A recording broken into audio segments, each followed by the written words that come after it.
Hello boys and girls, ladies and gentleman, मेरा नाम है दानिश और आप देख रहे हैं टेक्नोलॉजी आइलैंड। और आज इस वीडियो के अंदर हम बात करने वाले हैं कि क्या आपको क्रोमबुक लेनी चाहिए या एक विंडोज़ लैपटॉप लेना चाहिए, क्या ज़्यादा सही है। तो इस वीडियो में हम उसी के बारे में बात करने वाले हैं और एंड में वीडियो में बताऊंगा कि आपके लिए कौन सी अच्छी है। दोनों के मैं प्रोज एंड कॉन्स बताऊंगा, विंडोज़ लैपटॉप के भी और क्रोम ओएस लैपटॉप के भी, जिसको हम क्रोमबुक कहते हैं। तो जल्दी से इस वीडियो को शुरू करते हैं। तो सबसे पहले हम क्रोम ओएस की बात कर लेते हैं कि क्रोम ओएस में क्या अच्छी बातें हैं, क्या बुरी बातें हैं। तो सबसे पहले हम क्रोम ओएस की अच्छी बातों की बात कर लेते हैं। सबसे पहली जो क्रोम ओएस की सबसे अच्छी बात है कि आज के टाइम में इंडिया के अंदर भी सस्ते प्राइस में आपको क्रोमबुक देखने को मिल चुकी हैं, जो कि आपकी आती हैं 18-20 हज़ार रुपये से आती हैं और आप उसको ख़रीद सकते हैं और वो एक फुल फ्लैश कंप्यूटर के तरीके से काम करेगी। अगर आप 20-25 हज़ार का कोई लैपटॉप खरीदेंगे वो बिल्कुल भी अच्छा काम नहीं करेगा, लेकिन अगर आप 20 हज़ार की क्रोमबुक यूज़ करेंगे तो वो बिल्कुल मक्खन तरीके से काम करेगी, अच्छे से काम करेगी। तो ये सस्ती होने के बावजूद भी बहुत अच्छे से काम करती है, जो कि इसका सबसे प्लस पॉइंट है।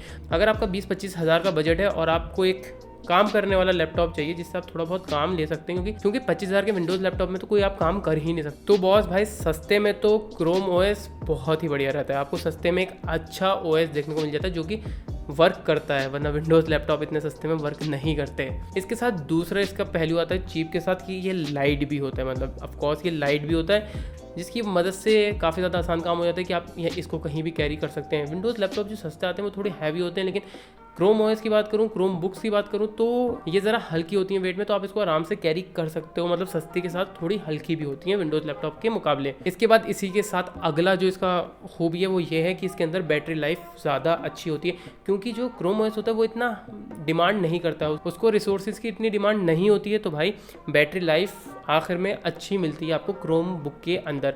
वहीं विंडोज़ लैपटॉप की बात करूँ तो सस्ते में तो आप भूल ही जाइए, आपको महंगा लैपटॉप लेना पड़ेगा अगर आपको बैटरी लाइफ अच्छी चाहिए।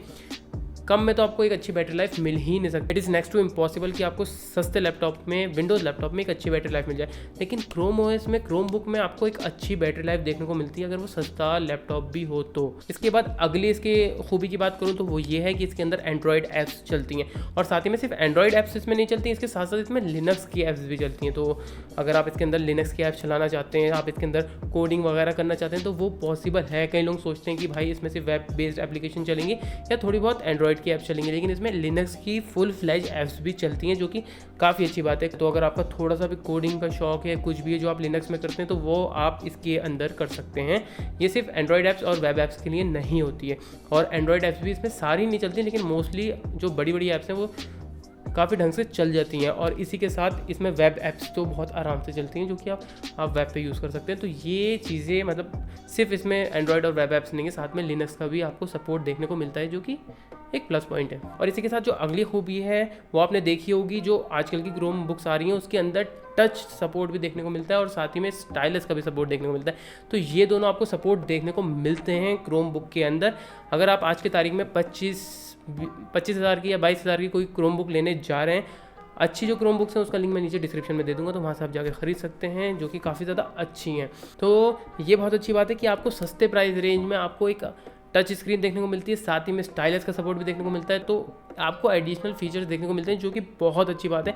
अदरवाइज़ आपने सस्ते लैपटॉप, सस्ते के महंगे लैपटॉप्स में भी जो विंडोज़ के होते हैं उसमें आपको टच स्क्रीन का सपोर्ट देखने को नहीं मिलता। तो ये भी एक अच्छा बेनिफिट है क्रोम बुक लेने का, और आज के टाइम में तो ज़्यादातर क्रोम बुक्स टच स्क्रीन के साथ आती हैं। इसी के साथ इसकी जो अगली खूबी है वो ये है कि क्रोम बुक के अंदर आपको वायरसेस बहुत ही कम देखने को मिलते हैं, मतलब सीरियसली काफ़ी ज़्यादा कम देखने को मिलते हैं, क्योंकि जो क्रोम ओएस की मार्केट है वो काफ़ी ज़्यादा कम है, मतलब काफ़ी ज़्यादा छोटी है। तो कोई भी अटैकर होगा तो वो क्रोम ओएस पे अटैक करता ही नहीं है, वो विंडोज़ पे ही सबसे पहले करता है। जैसे आपको मैक या लिनक्स पे आपको ज़्यादा वायरसेस देखने को नहीं मिलते, वैसे ही क्रोम ओएस के अंदर भी आपको ज़्यादा वायरसेस देखने को नहीं मिलते हैं, लेकिन विंडोज़ में आपको देखने को मिलते हैं। तो ये आपको थोड़ी सिक्योरिटी भी ज़्यादा अच्छी देती है। और सिक्योरिटी के साथ साथ याद आया कि आपको जो अपडेट्स हैं क्रोम बुक में वो भी काफ़ी लंबे टाइम के लिए आपको देखने को मिलते हैं, जो कि एक और अच्छी बात है इसकी। लेकिन इसके साथ इसकी कुछ बुरी बातें भी हैं, मतलब सीरियसली इसके अंदर थोड़ी सी बुरी बातें भी हैं। सबसे पहली जो बुरी बात है वो ये है कि इसके अंदर ऐप्स लिमिटेड हैं, मतलब आप इसके अंदर ज़्यादा ऐप्स यूज़ नहीं कर सकते। हाँ, आपको कुछ ऐप्स हैं जैसे ऑडेसिटी है, OBS है, जो ओपन सोर्स है, जो लिनक्स के लिए भी अवेलेबल है, तो वो आपको क्रोम ओएस पे देखने को मिलती है। लेकिन कुछ ऐसी ऐप्स, फॉर एग्जांपल गेम्स, आपको जो स्टीम के गेम देखने को मिलते हैं वो आपको इसके अंदर देखने को नहीं मिलेंगे, और आप चला भी नहीं सकते क्योंकि इसका हार्डवेयर इतना मजबूत नहीं होता। और भी कई सारी ऐप्स बोलूँ तो आपको अडोबी की ऐप्स देखने को नहीं मिलती, आपको प्ले स्टोर वाली मिलती हैं, वो जो आपकी प्रॉपर जो अडोबी की लाइट रूम, क्लासिक है, आपका फोटोशॉप है, वो आपको इसमें देखने को नहीं मिलती है। और साथ ही में और भी कई सारे मतलब सोनी वेगास, प्रीमियर प्रो जैसे सॉफ्टवेयर्स आपको इसके अंदर देखने को, मतलब काफ़ी सारे सॉफ्टवेयर्स, बड़े बड़े सॉफ्टवेयर जो हैं वो आपको क्रोम ओएस के अंदर देखने को नहीं मिलते हैं, जबकि आपको विंडोज़ में तो वो बहुत आराम से देखने को मिलते हैं। तो इसमें ऐप्स की कमी है, लेकिन आपको लिनक्स और एंड्रॉयड ऐप्स का एक सपोर्ट देखने को मिलता है, लेकिन वहाँ उसके बावजूद भी इसमें कई सारी ऐप्स की कमी रह जाती है। ओपन सोर्स ऐप्स तो आपको ज़्यादातर इसके अंदर देखने को मिल जाती है, क्योंकि लिनक्स का ऑप्शन इसके अंदर है। जैसे आप उसको अनलॉक करेंगे, आप लिनक्स की कोई भी ओपन सोर्स वाली ऐप डाउनलोड कर सकते हैं। इसी के बाद एक और कौन लगता है कि जितनी भी दुनिया में अच्छी अच्छी क्रोम बुक्स है ना, मतलब काफ़ी ज़्यादा पतली, स्लीक, खूबसूरत, वो बहुत महंगी आती हैं। वो गूगल की तरफ से हो, सैमसंग की तरफ से हो, वो एसस की तरफ से हो, जो बहुत अच्छी, मतलब जिनकी बिल्ड बहुत अच्छी होती है, देखते ही प्यार हो जाए, वो सीरियसली इतनी महंगी आ जाती हैं अपनी वैल्यू के, मतलब उनकी वैल्यू इतनी नहीं होती, लेकिन बहुत ज़्यादा महंगी कर देती हैं ये जो कंपनीज है। तो वहाँ पर आपको ज़्यादा पैसा खर्चना पड़ता है अगर आपको एक बहुत ही खूबसूरत क्रोम बुक चाहिए। लेकिन अगर आपको बजट में चाहिए तो कोई इशू नहीं है, बजट में तो आपको बहुत अच्छी अच्छी क्रोम बुक देखने को मिल जाएगी। लेकिन आपको बहुत अच्छी चाहिए, मतलब बजट में तो अच्छी क्रोम बुक मिलेगी, लेकिन अच्छी क्रोम बुक चाहिए तो उसके लिए आपको पैसा बढ़ाना पड़ेगा। आपको पतला डिज़ाइन चाहिए, पूरी मेटल बॉडी फिनिश चाहिए, आपको ये सारी चीज़ें चाहिए, तो उसके लिए आपको थोड़ा पैसा क्रोम बुक में लेना पड़ेगा, जो कि इसकी वैल्यू को जस्टिफाई नहीं करता है। तो बजट क्रोम बुक ही बचती हैं। तो ये एक आध कौन है जो कि मुझे फेस होता है जो क्रोम ओएस के अंदर है। अदरवाइज़ इसके अंदर बाकी कोई कॉज नहीं है। और अगर इसके अंदर ऐप्स का इंटीग्रेशन अच्छा आ जाए तो बहुत अच्छी चीज़ है। और एक कौन मैं और बता दूं, लेकिन वो कौन नहीं है क्योंकि ये गेमिंग के लिए बनी नहीं है, तो इसके अंदर आपको कोई भी बड़े बड़े गेम्स देखने को नहीं मिलते, आप नहीं खेल सकते इसके अंदर बड़े बड़े गेम्स। एंड्रॉयड ऐप्स के जितने गेम्स हैं वो खेल सकते हैं, पबजी आप नहीं खेल सकते, पहले बता दूं। तो इसी के साथ क्रोम ओएस के प्रोज एंड कॉन्स तो खत्म हो गए। इसके बाद हम बात करते हैं विंडोज़ में क्या अच्छी बात है, बुरी बात है। विंडोज़ की भी हम अच्छी बातों की बात कर लेते हैं। तो जो सबसे बड़ा बेनिफिट है विंडोज़ ऐप का वो ये है कि इसमें ऐप्स की भरमार है, मतलब आपको जो ऐप चाहिए वो आप चला सकते हैं। आप इसके अंदर एंड्रॉयड ऐप्स भी चला सकते हैं। अब तो विंडोज़ 11 आ गई है, जब तक वो फुली फ्लैज होगी तब तक आप चला पाएंगे सारी एंड्रॉयड ऐप्स। लेकिन जब तक वो नहीं है तो आप ब्लू स्टैक या जो भी एमुलेटर आते हैं उससे आप एंड्रॉयड ऐप्स चला सकते हैं। तो यहाँ पर आपको ऐप्स की भरमार देखने को मिलती है, मतलब आप विंडोज़ में जो ऐप चलाना चाहते हैं आप चला सकते हैं, वहाँ पर आपको कोई भी प्रॉब्लम नहीं होती है।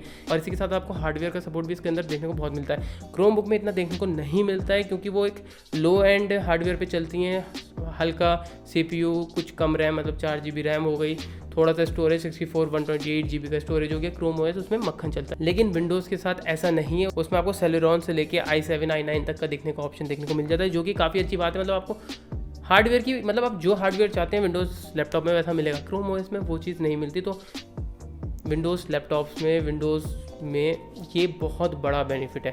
लेकिन इसी के साथ इसके ये बेनिफिट ख़त्म होते हैं, मतलब ये ही दो बेनिफिट जो मुझे देखने को मिलते हैं कि उसमें सब कुछ मिलता है और मतलब सब कुछ मिलता है सॉफ्टवेयर में भी और सब कुछ मिलता है हार्डवेयर में भी।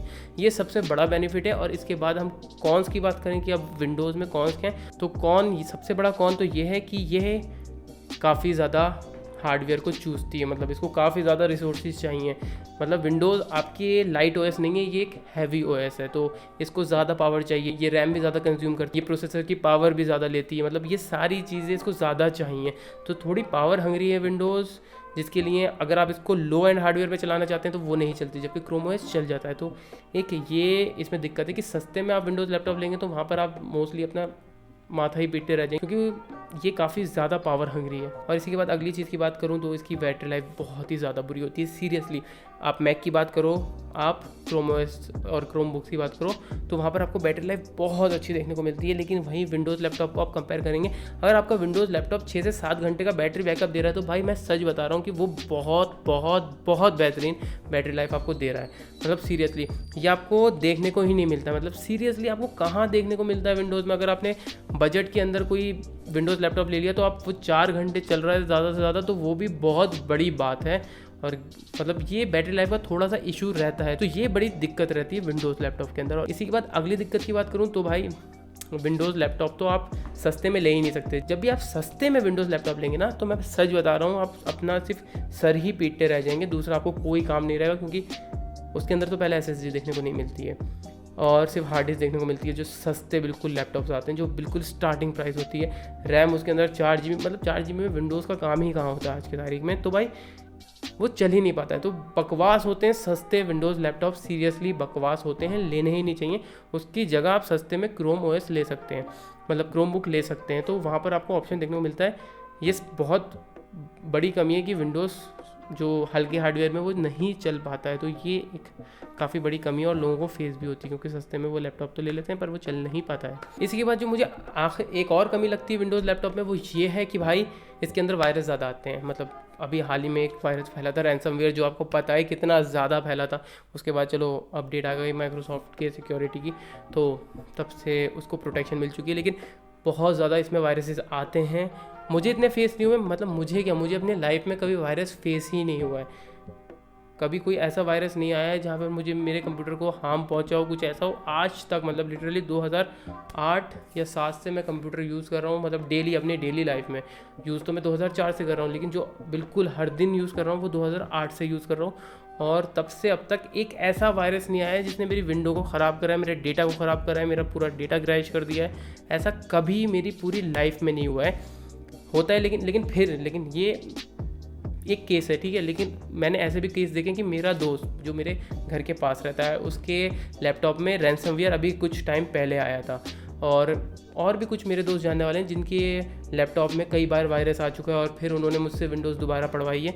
तो ऐसे लोग मुझे देखने को मिलते रहते हैं जिनके लैपटॉप में वायरस आता है। चलो मुझे पता है मुझे वायरस से बचना आता है, लेकिन मेजॉरिटी ऑफ द पीपल को पता नहीं है कि वायरस से कैसे बचा जाता है। तो एक ये भी कमी है कि इसके अंदर वायरस बहुत आसानी से आ जाता है। अगर उसको नॉलेज नहीं है सामने वाले को, जो यूज़र है, तो उसके लैपटॉप में बड़े आराम से वायरस आ सकता है। तो यहाँ पर ये चीज़ तो हो गई कि विंडोज़ में क्या अच्छी बातें, क्या बुरी बातें, क्रोमबुक में क्या अच्छी बातें, क्या बुरी बातें। तो आपको ख़रीदना कौन सा चाहिए, तो मैं आपको बता दूँ, अगर आपका बजट बहुत टाइट है, आप 25,000 या 30,000 के अंदर कोई लैपटॉप ढूंढ रहे हैं, तो भाई मैं सीरियसली बता रहा हूँ कि आप चुपचाप से क्रोमबुक ले लीजिए, क्योंकि विंडोज़ लैपटॉप अगर आप लेंगे 30,000 के अंदर तो वो बहुत ही बकवास होगा। सीरियसली आपको i3 या उससे भी कम कोई प्रोसेसर देखने को मिल जाएगा, 4 GB रैम देखने को मिल जाएगी। और आजकल तो वैसे भी अपग्रेड के ऑप्शन नहीं आ रहे हैं, अगर वैसे आते हैं तो अच्छी बात है, लेकिन आपको देखने को नहीं मिलते अपग्रेड के ऑप्शन। साथ में उसमें SSD भी नहीं लगी होती है, तो बहुत दिक्कत होती है। तो अगर 30,000 के अंदर जा रहे हैं तो भाई आप एक क्रोमबुक ले लीजिए, क्योंकि पहली बात तो अगर आप कोडिंग के लिए ले रहे हैं तो उसमें लिनक्स का सपोर्ट होता है। तो आप आराम से, अगर आप माइक्रोसॉफ्ट विजुअल स्टूडियो चलाना चाहते हैं, एंड्रॉयड स्टूडियो चलाना चाहते हैं, तो वो सारी चीज़ें उसके अंदर भी चलेंगी, तो कोई दिक्कत होगी नहीं आपको। तो आप क्रोमबुक ले लीजिए। अगर आप वीडियो एडिटिंग लेना चाहते हैं तो एंड्रॉयड के भी कई सारे सॉफ्टवेयर हैं, या लिनक्स के भी दाविंची रिजॉल्व है, तो आप दाविंची रिजॉल्व को भी यूज़ कर सकते हैं, बहुत अच्छा है। फोटो एडिटिंग ऐप आप एंड्रॉयड की यूज़ कर सकते हैं, फोटोशॉप, लाइटरूम, तो थोड़ा बहुत काम चल सकता है।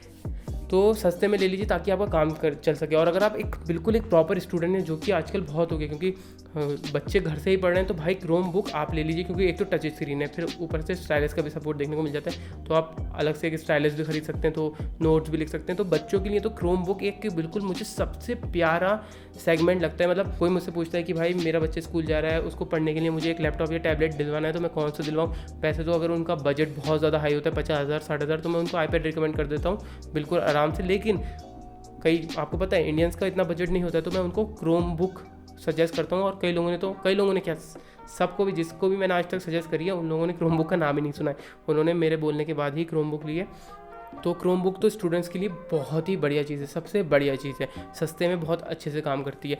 और अगर आप आम यूज़र हैं, आपको ज़्यादा फ़र्क नहीं पड़ता, आप मूवीज़ वगैरह के लिए एक लैपटॉप ढूंढ रहे हो, तो तब भी आप क्रोमबुक ले लो। और आपका बजट टाइट है तब भी ले लो। विंडोज़ लैपटॉप वो लें जिनका बजट ज़्यादा है, थोड़ा 40-50 हज़ार रुपये एक के लैपटॉप पे खर्च कर सकते हैं, तो वो लीजिए।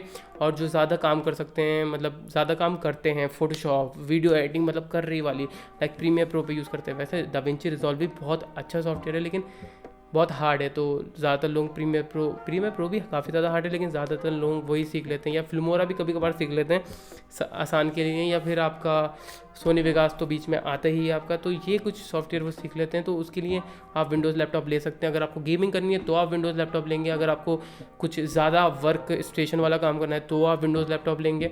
लेकिन आपका बजट कम है, बच्चों के लिए है, या सिर्फ मीडिया कंजम्पशन के लिए ले रहे हैं, तो भाई आप क्रोमबुक ले लीजिए, अच्छी बैटरी लाइफ मिलेगी, आराम से चलेगा, सब कुछ बढ़िया होगा। लेकिन अगर आप गेमर हैं, आप हैवी काम करते हैं, आपको विंडोज़ लैपटॉप भी चाहिए, कुछ ऐसी ऐप हैं जो सिर्फ विंडोज़ में ही चलती हैं, तो आप ले सकते हैं विंडोज़ लैपटॉप और क्रोमबुक।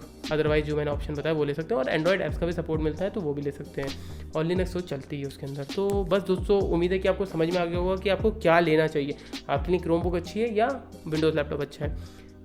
शॉर्ट में फिर मैं वही बोलूँगा, बजट कम है तो क्रोमबुक की तरफ जाओ, बजट ज़्यादा है तो विंडोज़ लैपटॉप लो। वहाँ पर क्रोमबुक लेने का कोई भी सेंस नहीं बनता, क्योंकि जब आप बजट में ज़्यादा जाते हो तो आपको हार्डवेयर अच्छा मिलता है, और विंडोज़ उसमें बिल्कुल मक्खन से रन होती है। तो आराम से लो, कम बजट क्रोमबुक, ज़्यादा बजट विंडोज़ लैपटॉप, सबसे आसान तरीके से मैं आपको ये समझा सकता हूँ, वरना सबके अलग अलग रिक्वायरमेंट होती है, तो उस हिसाब से ले सकते हैं। तो बस दोस्तों फिलहाल के लिए इस वीडियो में इतना ही। उम्मीद है कि आपको ये वीडियो पसंद आई होगी। पसंद आई तो लाइक कीजिए, शेयर कीजिए, कोई भी सवाल सुन चाहिए बॉक्स में तो पूछ सकते हैं। और आपने हमारे चैनल को अभी तक सब्सक्राइब नहीं किया तो भाई जल्दी करो, क्योंकि मैं आपके लिए ऐसी मज़ेदार वीडियोज़ लाता रहता हूँ। मैं मिलता हूँ आपको अगली वीडियो में, तब तक के लिए spread piece love and happiness.